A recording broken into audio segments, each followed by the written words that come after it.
Hello everyone, ভালো আছেন সবাই? ভালো থাকতে হবে নতুন নতুন রেসিপি দেখার জন্য। আজকে বানাবো মেয়োনিজ। এটা সবসময় খাওয়ার জন্য বানানো হচ্ছে, তাই আজকে তোমাদের সাথে শেয়ার করলাম। প্রথমে দিয়ে দিচ্ছি ডিম।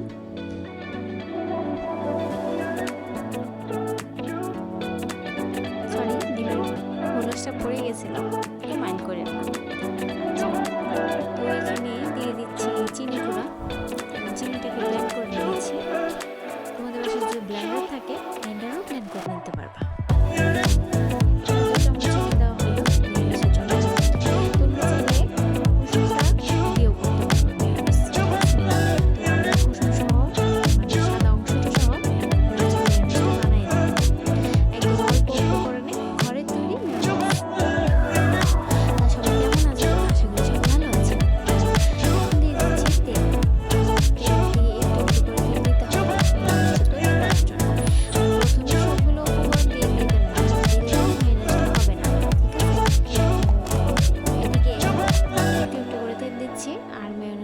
হাতে ব্লেন্ড করে নিচ্ছি।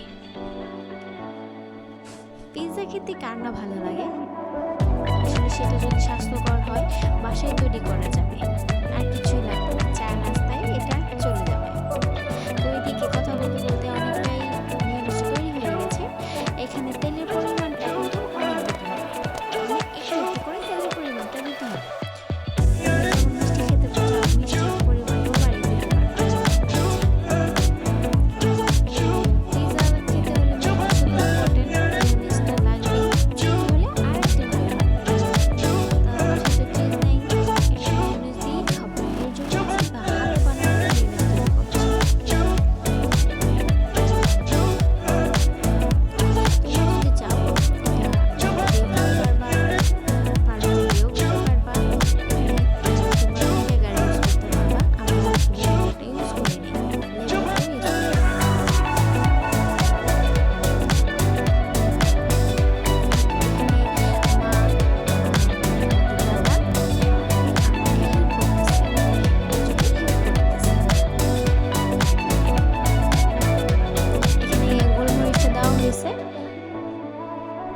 যাতে ডিমের আস্তে গন্ধটা চলে যায়।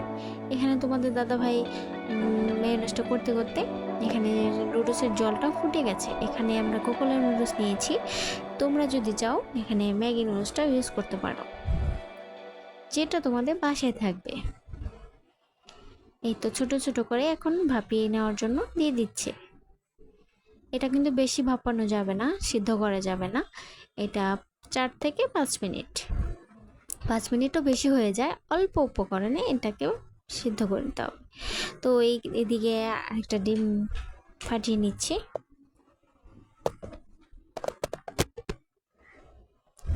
এখন ডিমটাকে রেখে, এই তো নুডলসটা হয়ে গেছে। এখন নুডলসটাকে নামিয়ে নেব।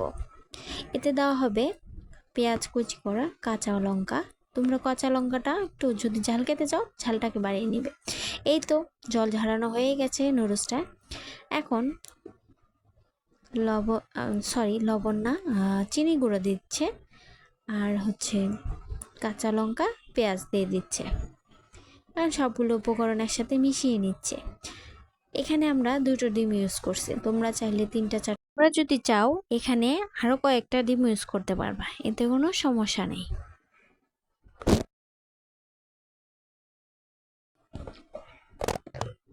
এখানে দিচ্ছে লবণ আর নুডলসের মশলা, যেটাকে স্বাদ বাড়াবে।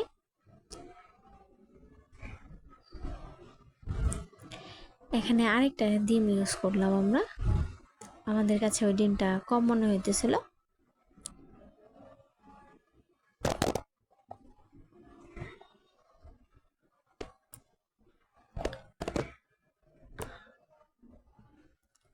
এই তো আস্তে আস্তে আস্তে আস্তে এখন ডিমটাকে ফাটিয়ে নিচ্ছি ভালোভাবে। এখন দিয়ে দিচ্ছে সিদ্ধ করা নুডলস, আমরা যেটুকু সিদ্ধ করেছিলাম সেটুকুই দিয়ে দিচ্ছি। এখন সবগুলো উপকরণ একসাথে মিশিয়ে নিচ্ছি, নুডলসটার সাথে ডিমগুলো মিশিয়ে নিচ্ছি।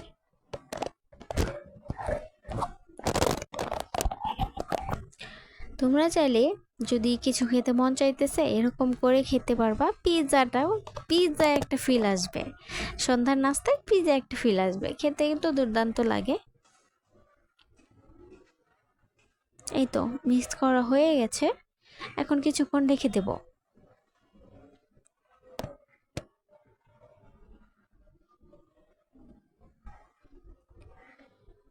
এখন বেশ কিছুক্ষণ রেখে দেব।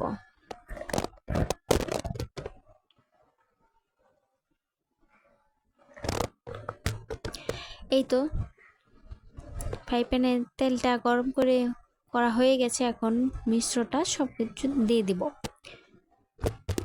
সবটা এখানে দিয়ে দিব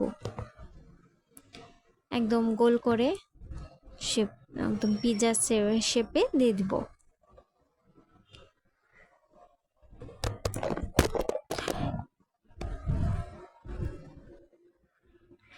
এদিকে চুলার আঁচটা একদম মিডিয়াম আঁচে রাখতে হবে। এখন ঢেকে দেব 3 থেকে 4 মিনিট। এই তো 3 থেকে 4 মিনিট পর আবার চলে আসলাম দেখার জন্য যে কতটা কি হয়েছে। এখন উল্টে দেব, উল্টে অপর পিঠটায় ভেজে নেব। এই তো দেখতেই পাচ্ছ অনেকটাই ভাজা হয়ে গেছে।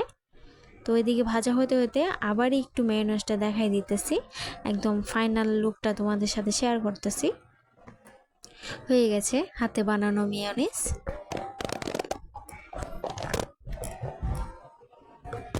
তো ওইদিকে মেয়োনেজটা হয়ে গেছে, এখানে থাক, আমরা পরবর্তীতে চলে যাই। এই তো ঘরের তৈরি পিৎজা রেডি, এখন খাওয়ার পালা। তো ওইখানে ছুরি নিয়ে রেডি হয়ে গেছি কাটার জন্য। তোমাদের দাদা ভাই এখানে এগুলোকে কেটে দিছে, মানে ওইগুলো ভালো পারে। ডেকোরেশনের জন্য এখানে আমরা নিয়েছি সস, টমেটো সস নিয়েছি, দেখো কত সুন্দর লাগতেছে।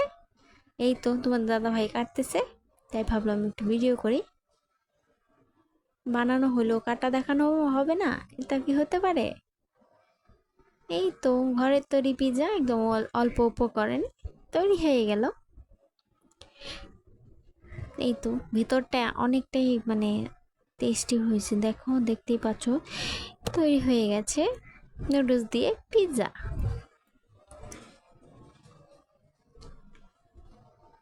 সবাই ভালো থাকবে, সুস্থ থাকবে, আর আমাদের ভিডিওগুলো বেশি বেশি শেয়ার করবে।